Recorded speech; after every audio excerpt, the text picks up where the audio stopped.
Muito obrigada. Eu vou falar de uma iniciativa da Campanha Nacional pelo Direito à Educação.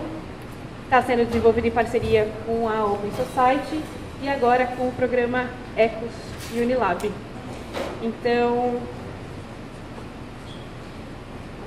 vou começar contextualizando um pouquinho para vocês de onde surgiu o programa, para a gente poder dizer um pouco sobre a pesquisa que a gente vai desenvolver em parceria e pesquisa que a gente vai desenvolver no âmbito do programa. Em 2007, de 2007 a 2010, a campanha brasileira, que a gente chama Campanha Nacional pelo Direito à Educação, que é uma rede de organizações brasileiras pelo direito à educação pública e gratuita e de qualidade, que eu imagino que a maior parte de vocês conheça o trabalho desenvolvido pela rede.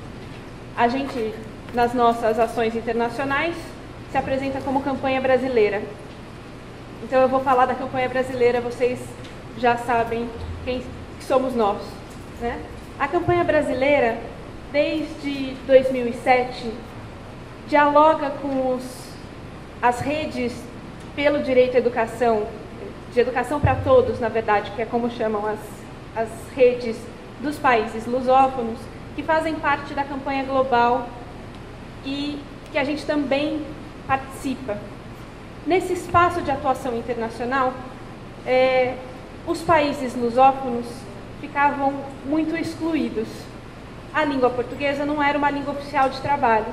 E pensar cooperação e articulação sem que a gente tivesse a língua português como uma língua oficial dificultava muitos dos nossos trabalhos.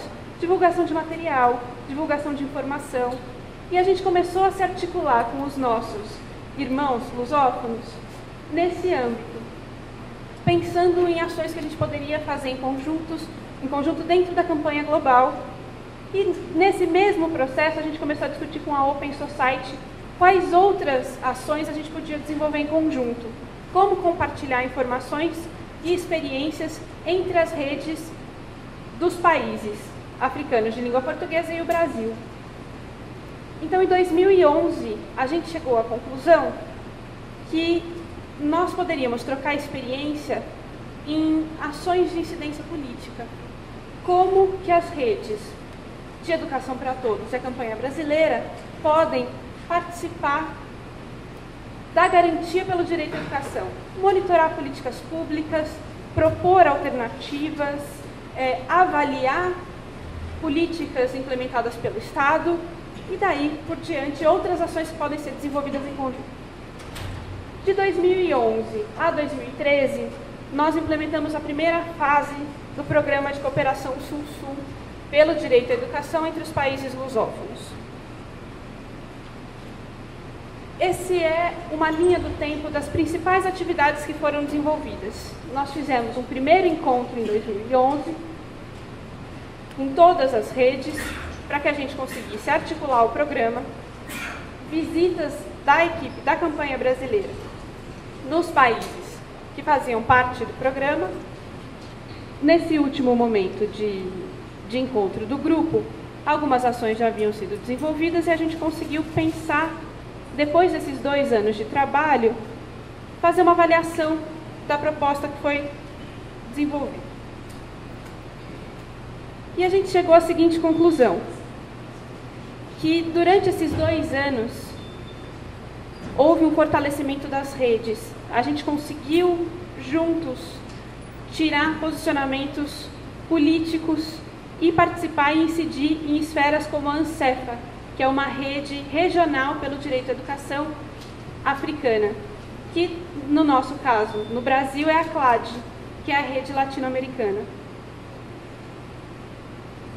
A gente discutiu durante esses 2 anos o conceito de incidência política, que para a campanha brasileira tem esse viés de monitoramento de políticas públicas, garantia do direito à educação, e varia de acordo com países. Então, como a gente conseguiria estabelecer trocas e cooperação com países com entendimentos algumas vezes diferentes? Que a ausência de dados confiáveis também era um impedimento para construir ações de incidência política. e pensar novas propostas e monitorar políticas públicas. E que uma pesquisa e o desenvolvimento de ações de incidência política colaborariam para o fortalecimento institucional da rede também. A partir disso, a gente montou a proposta para a fase 2 do programa. O objetivo principal do nosso programa é contribuir para a ampliação e garantia de uma educação pública gratuita e de qualidade nos países participantes do programa, através do fortalecimento das redes pelo direito à educação. São 3 linhas de trabalho. Um deles é um diagnóstico da situação da educação, o desenvolvimento de ações de incidência política e, transversalmente a esses 2 eixos, é a promoção e participação dos debates de direito à educação. Eu vou falar especificamente sobre o diagnóstico da situação da educação, que é o nosso tema hoje, que é a pesquisa que vai ser desenvolvida no âmbito do programa e a parceria que a gente tem com a Unilab e com o ECOS. A ideia do diagnóstico da situação da educação é gerar novas informações e possibilitar novas avaliações e análises que deem subsídios para os trabalhos que as redes já vêm desenvolvendo nos países. Eu acho que é importante deixar isso claro, que a pesquisa ela vem para fortalecer o trabalho que tem sido feito nacionalmente. Pensar em temas e em propostas que contribuam para o fortalecimento dessa luta nacional e como a gente pode cooperar com experiências internacionais. Esse diagnóstico vai trazer para a nossa rede um panorama do que está acontecendo nos países lusófonos e assim a gente consegue identificar pontos de intersecção entre os nossos países.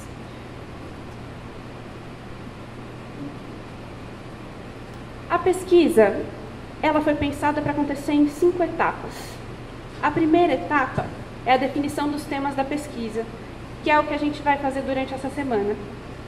Todos os nossos companheiros e representantes das redes lusófonas estão presentes na 3ª reunião técnica, participando dos debates, e a gente vai aproveitar esse encontro para também discutir a pesquisa, para definir o tema de trabalho, para que a gente consiga pensar junto e dialogar com todos os nossos parceiros, temas, propostas de trabalho.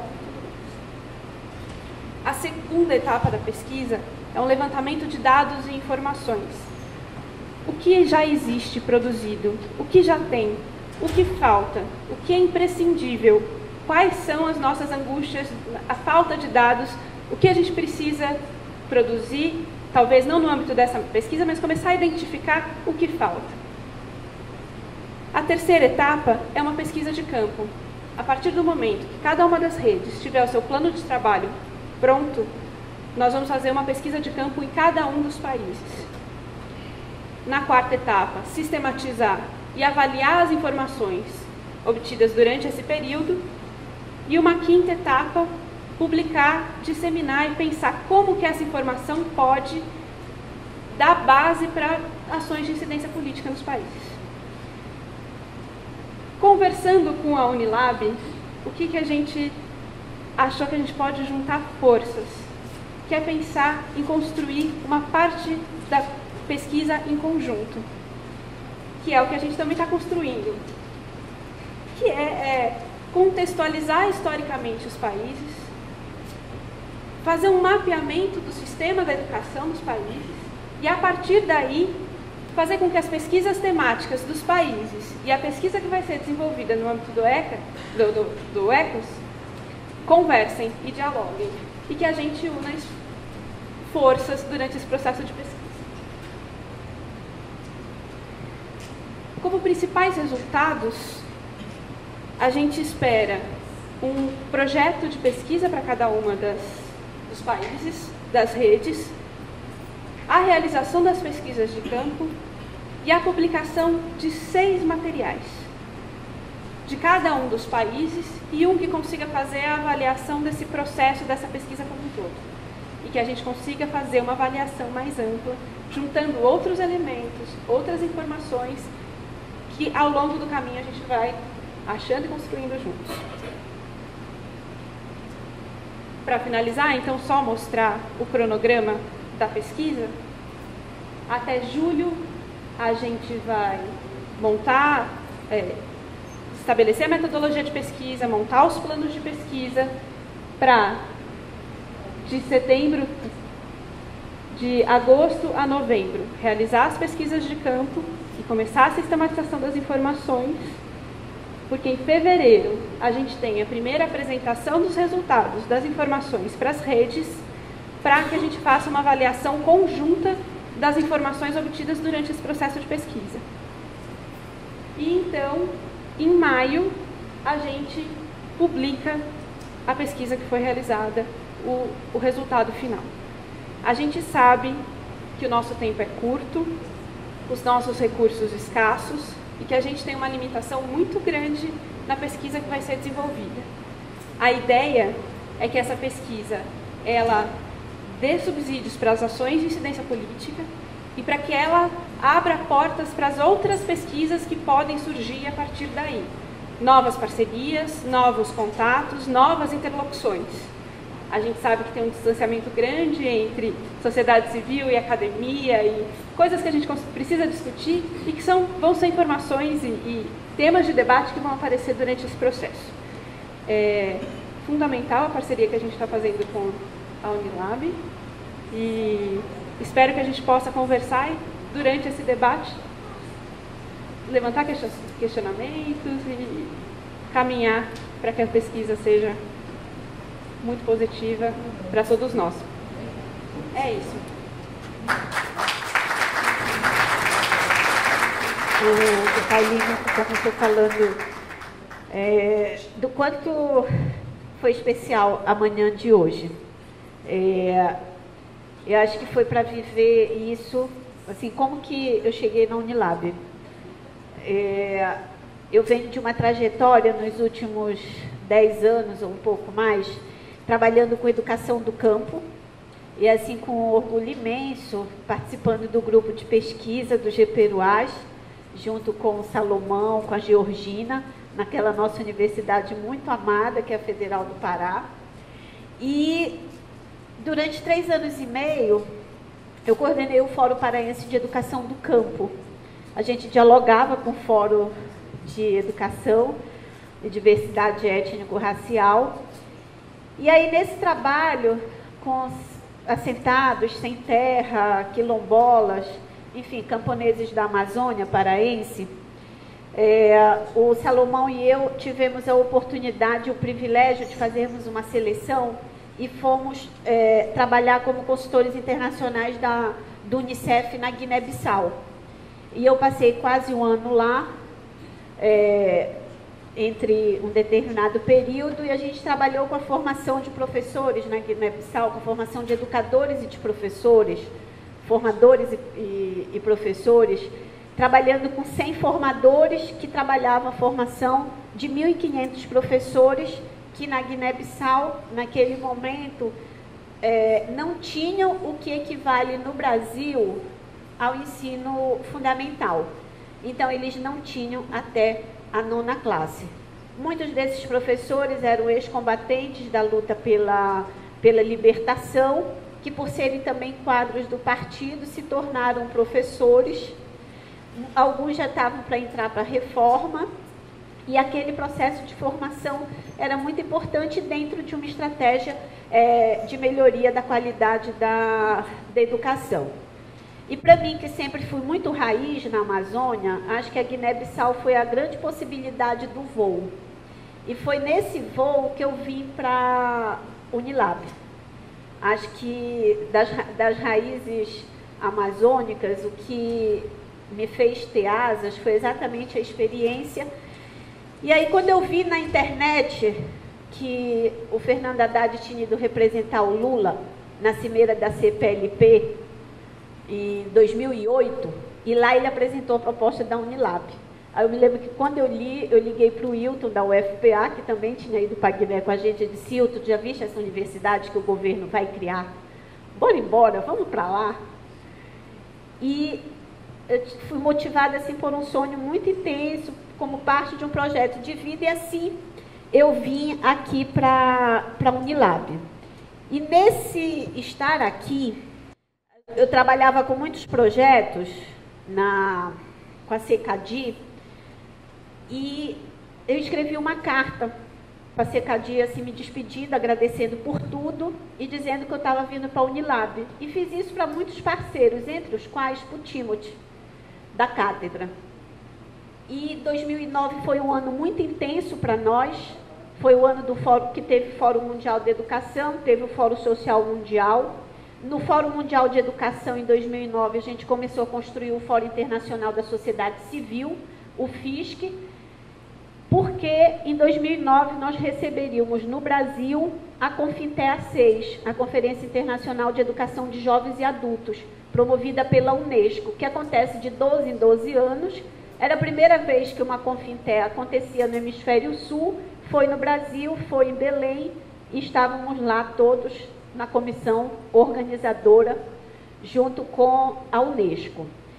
Então, nesse processo de construção do Fórum Internacional da Sociedade Civil, liderado no Brasil pela Ação Educativa, Sérgio Haddad teve uma participação, Catelli, que está aqui com a gente, muito expressiva.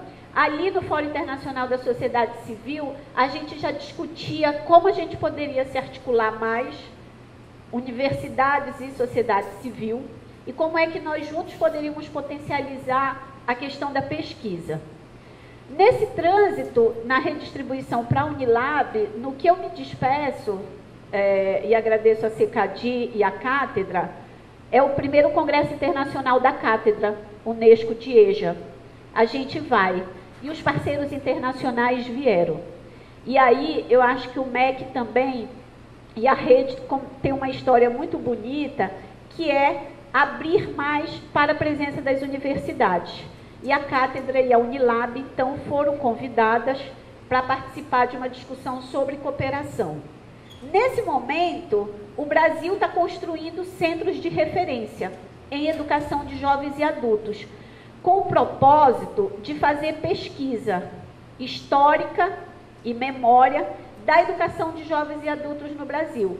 Os centros de referência deveriam aglutinar núcleos de referência. E cada região tomou um desenho diferente. Então, o Centro de Referência em Educação de Jovens e Adultos que a gente começou a construir na região norte, a UFPA liderou e articulou a rede com o Amapá, com o Amazonas, com Tocantins e outros estados. No Nordeste, a Federal da Paraíba, junto com a Cátedra, lideraram a constituição do Centro de Referência no Nordeste, e a eles se associaram ao UFC, com Eliane Deise, coordenando um núcleo de referência, a Federal de Alagoas, Rio Grande do Norte, Pernambuco e tudo. Então, o ECOS, ele surge dentro de uma estratégia nacional de fortalecimento da educação de jovens e adultos. O Mauro, então, coordenador, na época, Mauro, de educação de jovens e adultos, o Jorge Teles, né, diretor alavancando, liderando esse processo, com o secretário André Lázaro. E aí o nosso ministério dá esse grande impulso. Com a constituição da Unilab, criada por lei em julho de 2010, então assim, hoje é o nosso aniversário de 2 anos, porque nós fomos inaugurados no 25 de maio de 2011 e as aulas começaram nesse dia. Então, hoje nós estamos fazendo 2 anos.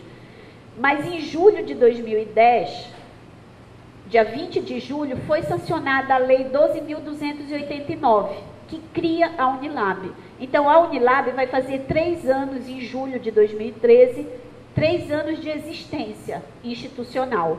Mas de funcionamento comemoramos hoje 2 anos.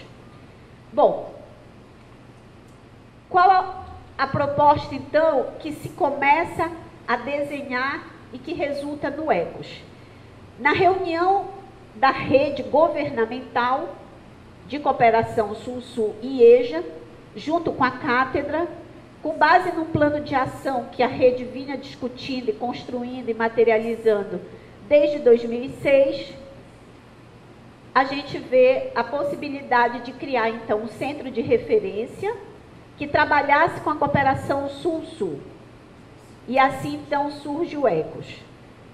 Em outubro de 2010, tem uma reunião técnica internacional da rede governamental, a Unilab é criada, a gente apresenta para todos os países a proposta do ECOS. Então, o projeto que resultou numa descentralização de recursos para a Unilab, ele é um projeto que desde o seu nascedouro, ele foi construído dialogadamente com os países parceiros e com a sociedade civil no Brasil, representada pela ação educativa. Então, a primeira versão do projeto, o Sérgio Haddad recebeu, a ação educativa definiu o CATEL como interlocutor, e aí, desde setembro de 2010, o CATEL começou a interagir com a gente, né, para a gente arredondar esse projeto. E aí nós incorporamos várias contribuições da ação educativa, entre as quais a proposta de uma biblioteca digital. Com essa história, o centro de referência no Brasil, que nasce com uma identidade. Qual identidade? A identidade da pesquisa. A sua finalidade principal era uma finalidade de pesquisa.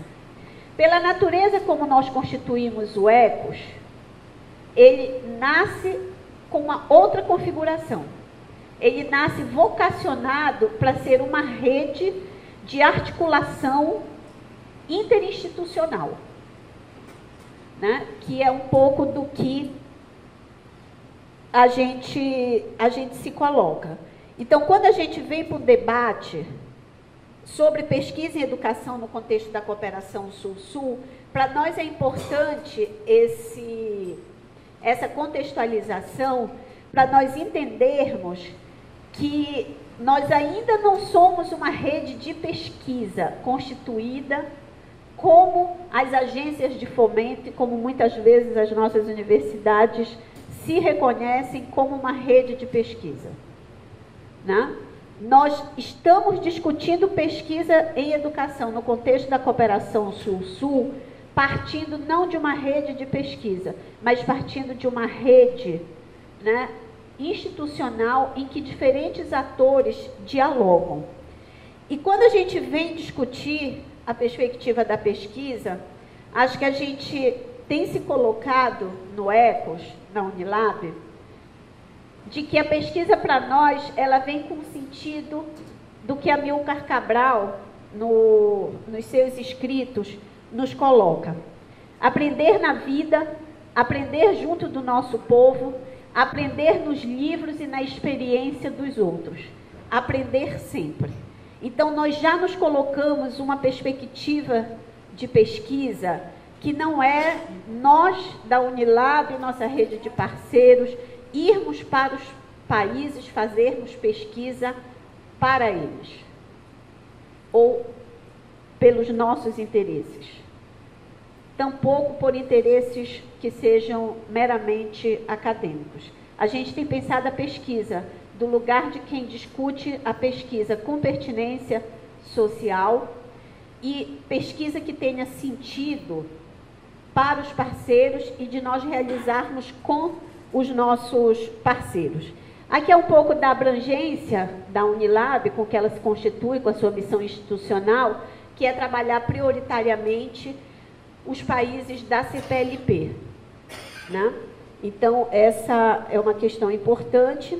Aqui o objetivo geral, que é constituir o centro de referência, né, no contexto da cooperação Sul-Sul, que possibilite registrar e compartilhar a trajetória da educação de jovens e adultos, histórica e recente, nos países membros da CPLP.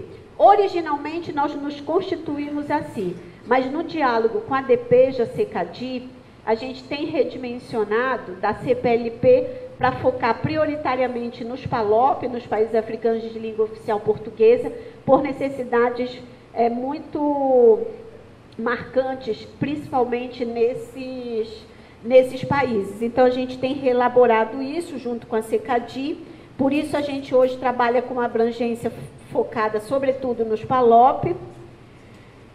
a gente tem essa trajetória a qual eu me referi ainda há pouco, e aí quando a gente constitui o ECOS, na 4ª oficina da rede governamental em que nós participamos, e aí o Mauro estava junto, né, em Maputo, Moçambique, constituímos o ECOS, né, só mandamos o projeto, só transmitimos o projeto para a CECADI no último momento do prazo, depois da gente ter feito uma reunião com os parceiros internacionais, com a presença do diretor, com a presença do coordenador de EJA e os diretores nacionais dos outros países. Então, isso para nós é uma coisa que nos dá muita segurança, muita tranquilidade do que deu sentido à própria criação do ECOS.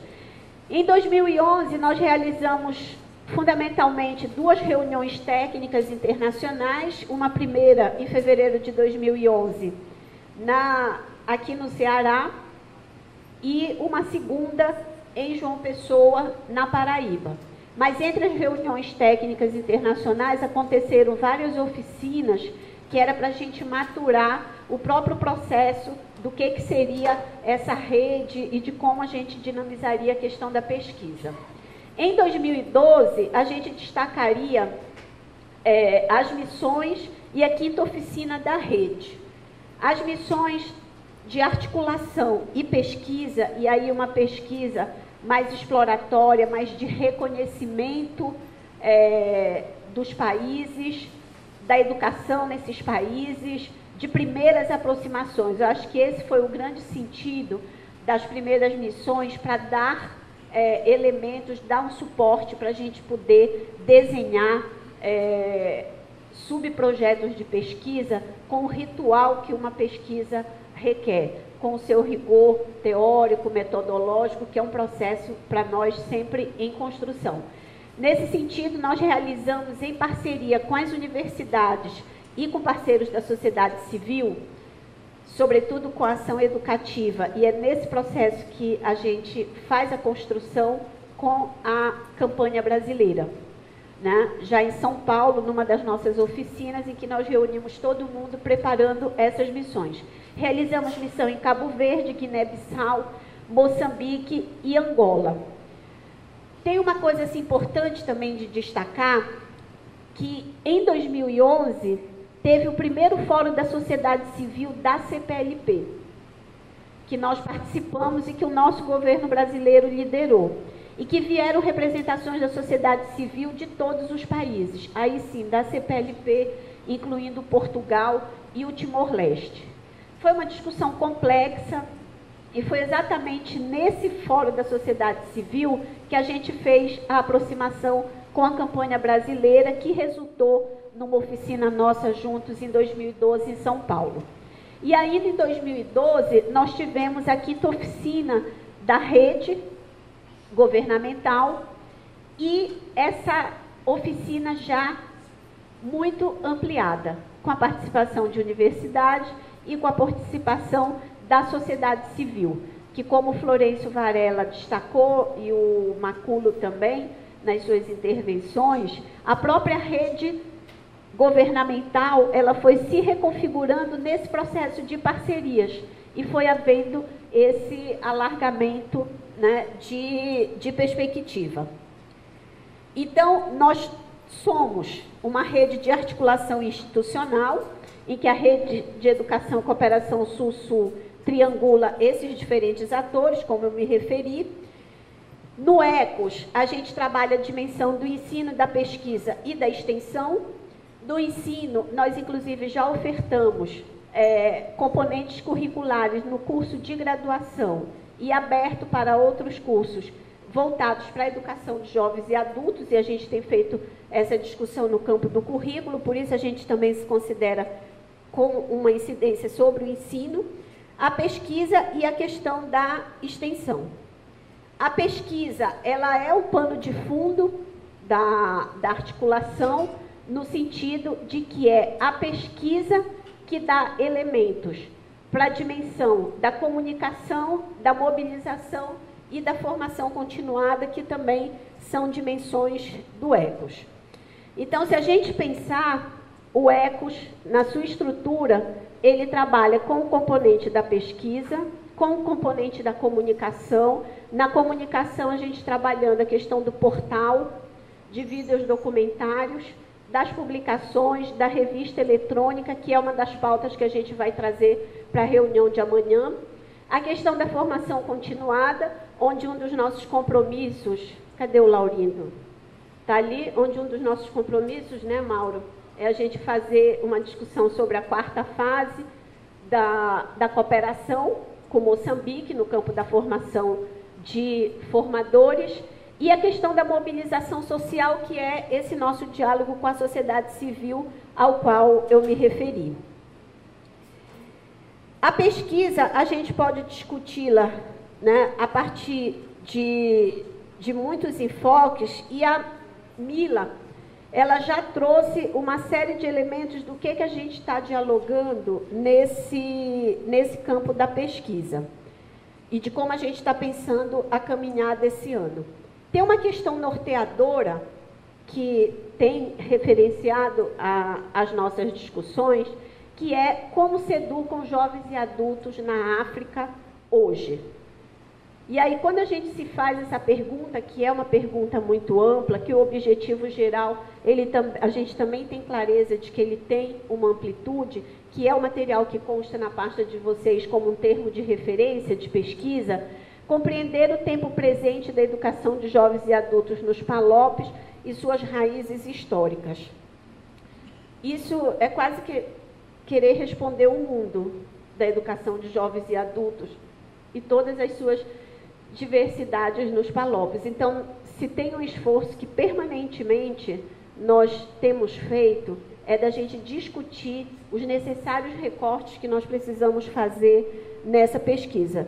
Por isso, a gente tem discutido sobre alguns eixos de investigação sobre EJA nos países africanos de língua oficial portuguesa. Temos trabalhado com algumas possibilidades, muitas dessas questões, elas já estão em andamento, né? Esses levantamentos, a partir das nossas missões. Então, todas as missões que nós vamos aos países, a gente procura fazer um mapeamento do que tem de material produzido naquele país. A gente faz a missão nos arquivos históricos nacionais. Tem países que são mais... o grau de dificuldade é maior do que em outros, como é o caso da Guiné-Bissau, em que muito da sua memória foi devastada por tantos conflitos.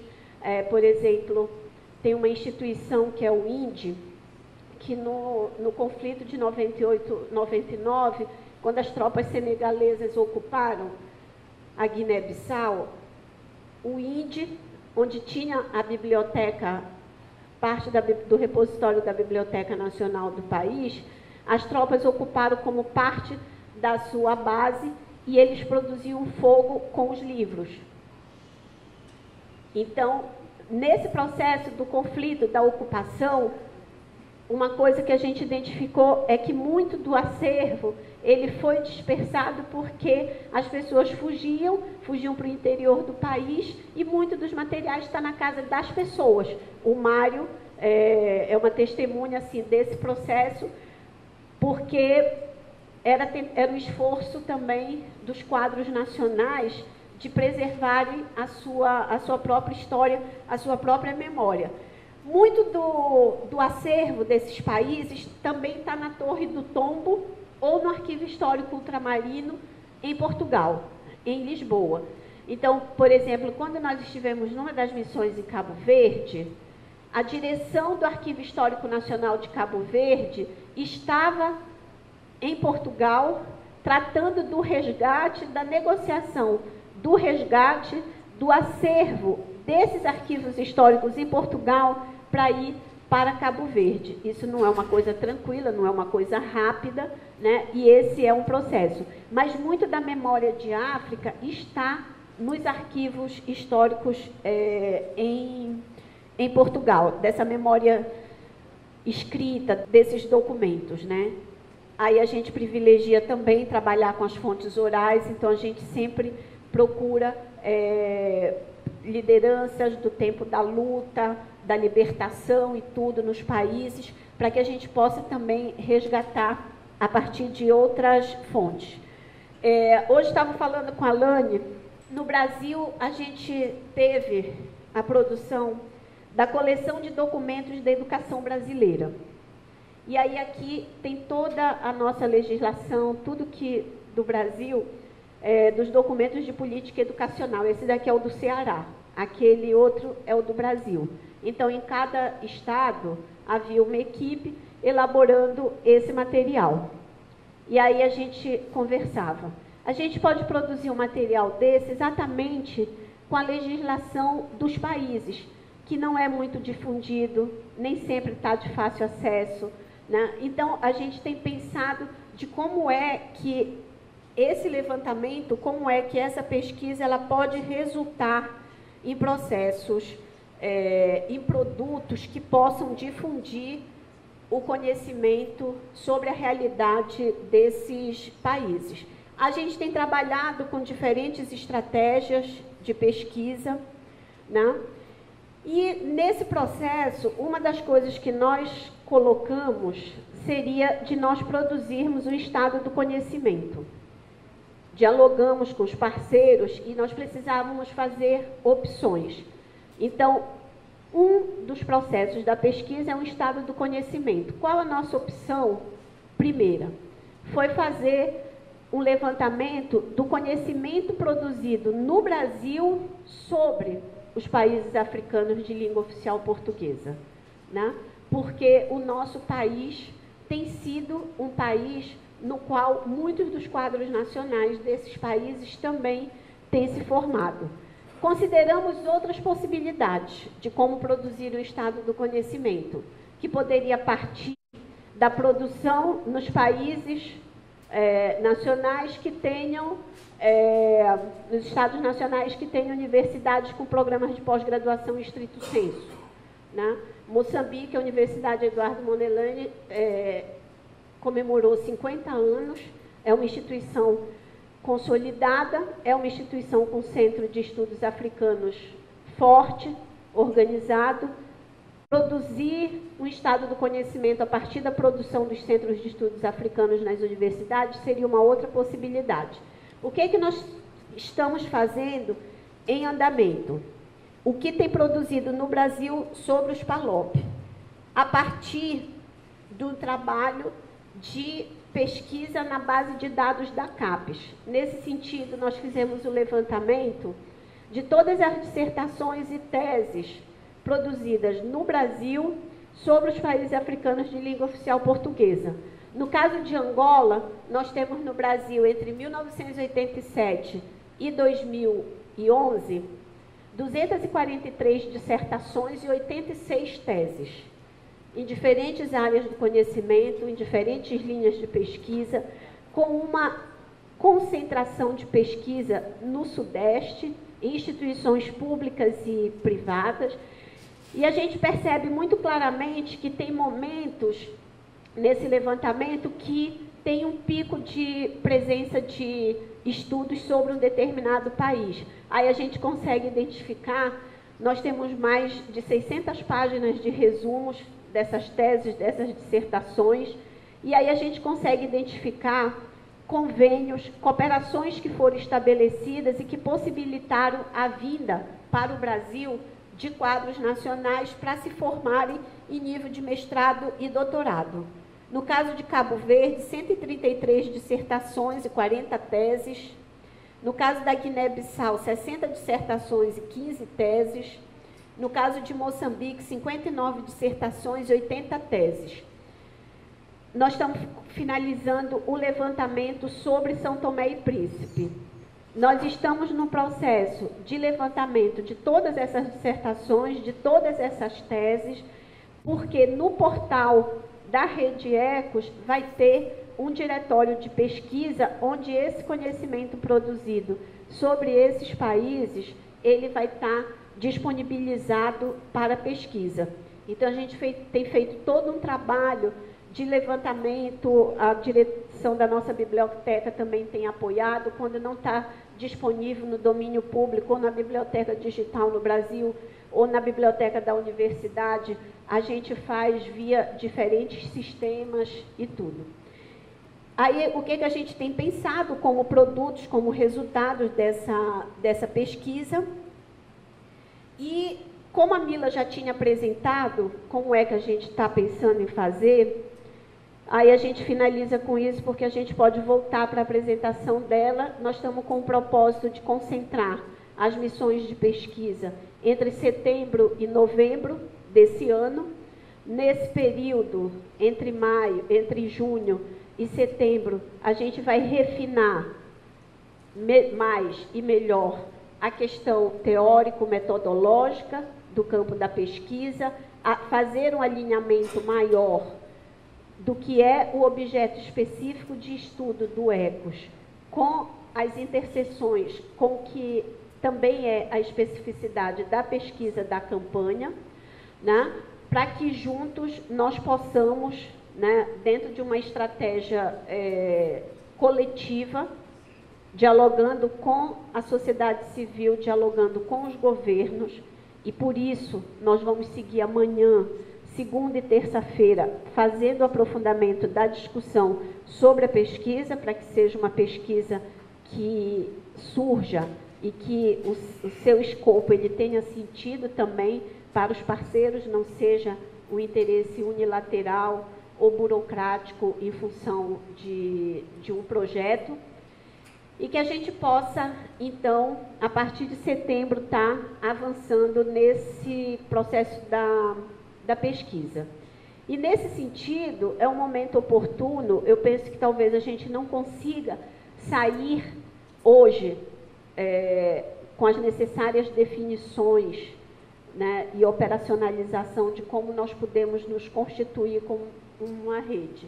Mas me dirigindo especificamente agora aos parceiros da Cadara, acho que é nesse escopo que a gente apresenta que a gente pode discutir a possibilidade de estarmos juntos também no campo da pesquisa, né? De estarmos juntos nessas missões que têm um eixo que é pesquisa, e é com esse eixo da pesquisa e com o que a gente investiga, faz o levantamento nesses países, que a gente também procura construir produtos, e acho que essa é uma fase que a gente está vivendo, de gerar produtos que possam também fortalecer o diálogo com a nossa experiência brasileira, que possa fortalecer o diálogo com as nossas políticas, em que se destaca a questão da Lei 10.639.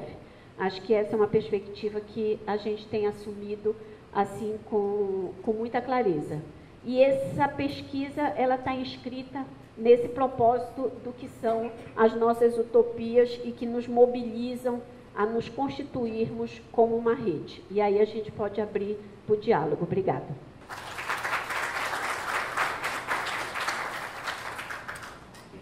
Bom, primeiro, antes de passar a palavra para a professora Mila Maurlene,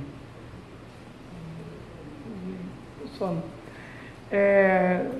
comentar que foi uma ótima oportunidade, um presente, né?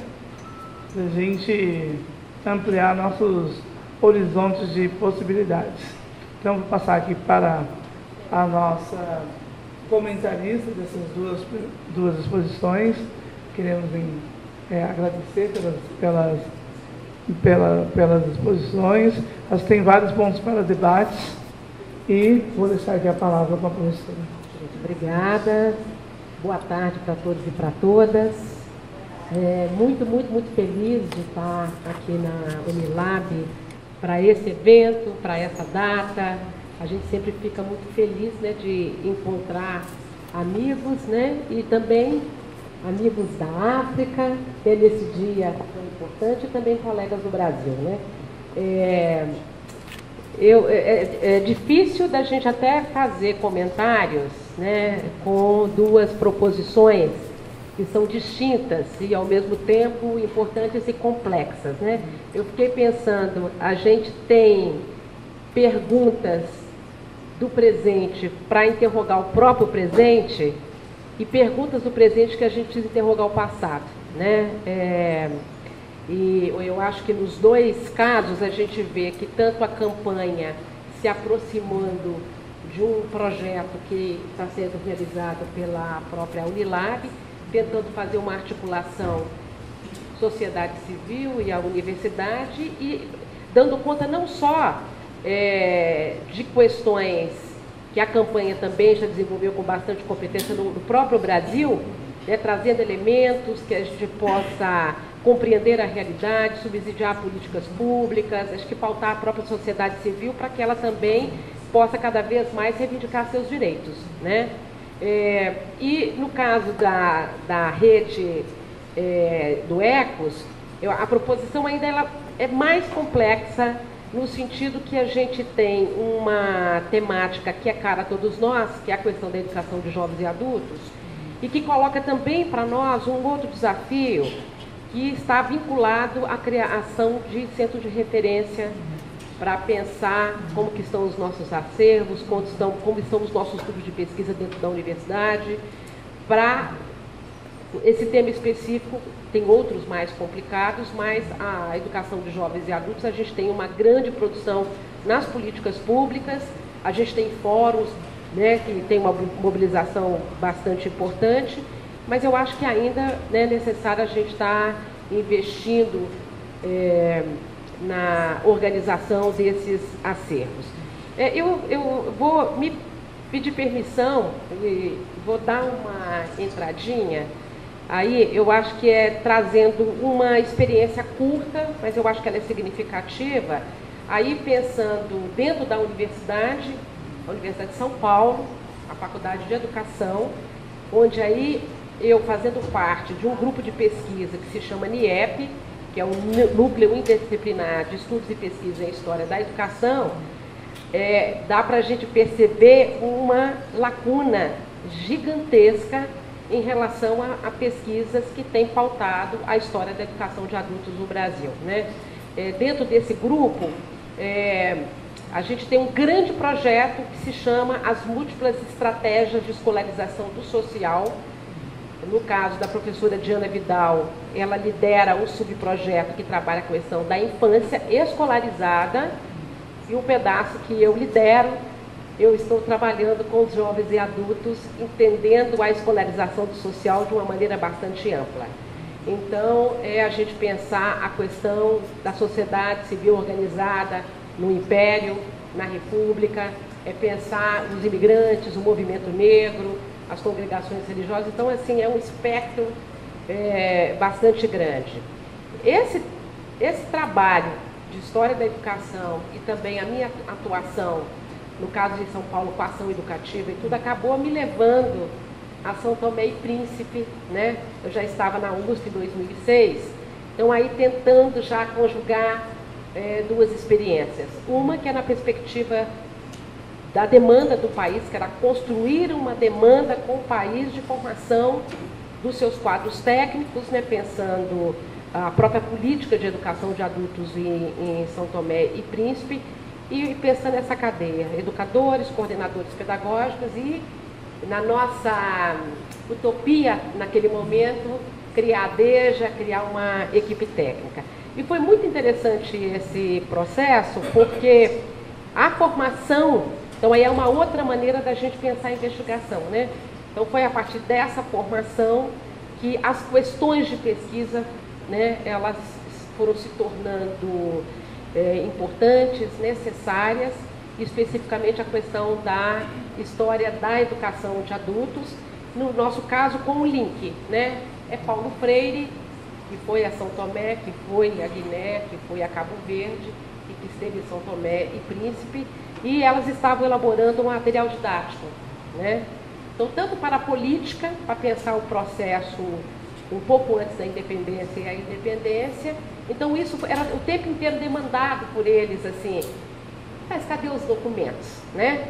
Então, a gente foi investigar, acho que o Brasil tem problemas, o mundo todo tem problemas com a questão dos arquivos, porque, infelizmente, ainda não nós não temos uma política pública para acervo e arquivo ainda tão consolidada, isso ainda se faz necessário.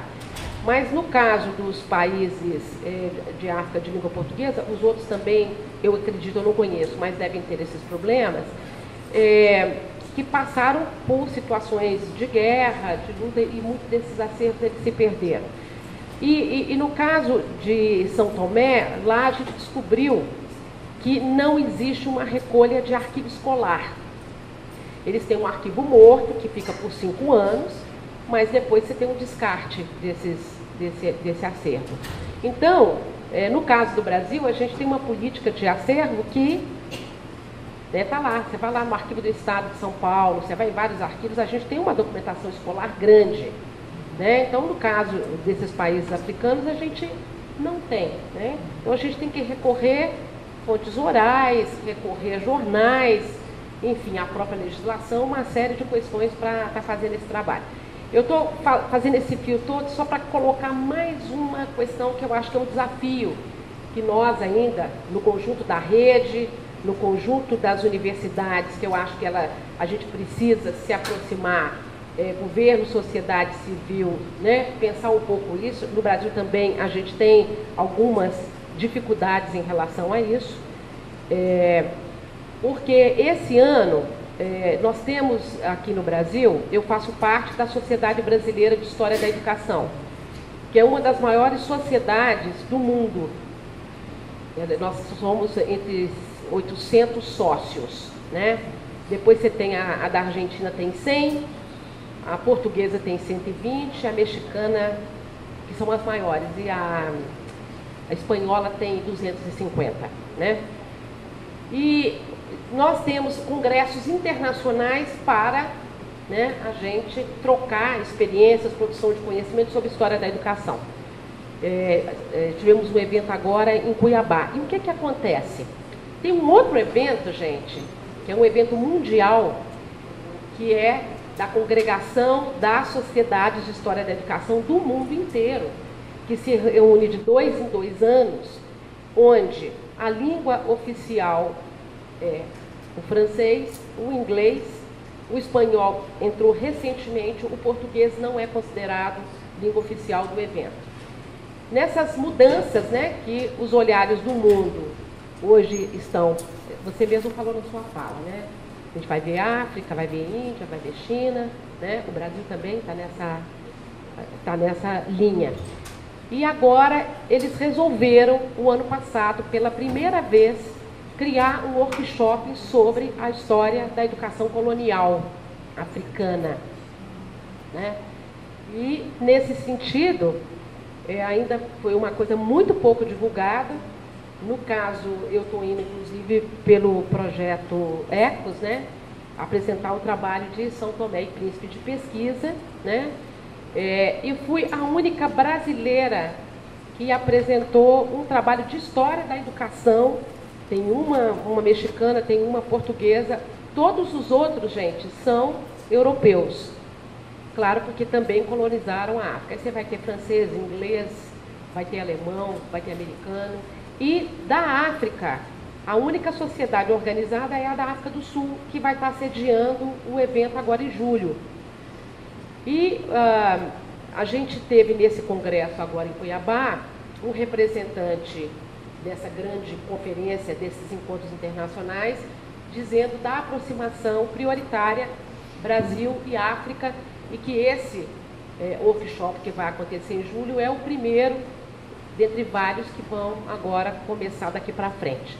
Então eu estou dizendo isso porque aqui a gente tem sociedade civil, tanto, né, de pesquisadores brasileiros e africanos, que a gente também então precisa começar a pensar que a importância fundamental de perguntas do presente sobre o presente para compreender a realidade, intervir na realidade, mas que a gente também precisa pensar todo esse processo de descolonização, processo de independência, os nossos projetos educacionais que vêm sendo gestados e transformados, também desse ponto de vista histórico, e que aí a gente precisa ter um olhar mais carinhoso nesses países, no nosso próprio também, sobre a questão desses arquivos, desses acervos documentais. Então, no caso específico, aqui, né, puxando da questão da educação de jovens e adultos, mas a gente sabe que isso serve para pensar todos os níveis de educação dos países da África em geral, mas aqui da África portuguesa. Eu não sei se eu trouxe foi mais questões para a gente pensar, mas passar a palavra aqui para o nosso segundo mediador. Obrigada. Então, agradecendo aqui a professora, que deveria estar listada como uma expositora, né, professora? Seria muito interessante. Reforço que a impressão que eu tenho que essa reunião integrada da Cadara com o ECOS, né,